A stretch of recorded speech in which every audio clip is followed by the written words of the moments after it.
Nag-surrender na kaninang umaga sa Police Regional Office Negros Island Region ang pulis na sospek sa pagpatay sa isang cosmetic sales agent.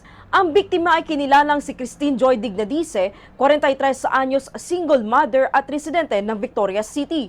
Habang ang sospek ang nakilalang si Police Staff Sergeant Enrique Gonsaludo, 43 anyos, mobile patroller ng Bacolod Police Station 5. Unang natagpuan ang dugo ang sasakyan ni Dignadice sa loob ng taniman ng tubo sa Sitio Sool, Barangay Gargato, Hinigaran noong Oktubre 29. Sa panayam kay PRO-NIR Director Police Brigadier General Arnold Thomas Ibay, inihayag nito na tumawag sa kanyang numero ang sospek kagabi at nagsabi na ito ay pupunta sa kanyang opisina may kinalaman sa kaso ni Dignadice. Kaninang umaga, ito ay nag-execute na ng kanyang judicial confession sa harap ng abogado at sinamahan ang mga kapulisan kung saan itinapon ang bangkay. Natagpuan ang bangkay ni Dignadice sa loob ng taniman ng tubo sa Central Maaw, Barangay Don Jorge, Araneta, Bago City.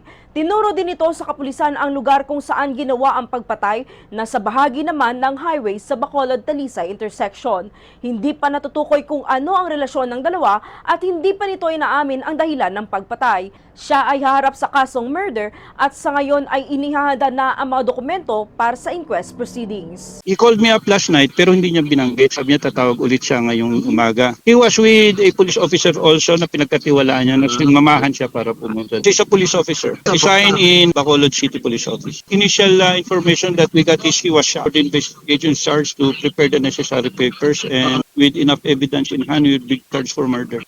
Mula rito sa lungsod ng Bacolod, ito si Bombo Macy of Famen. This is Bombo Radio Philippines, the #1 and most trusted source of news and information. Basta Radyo. Bombo!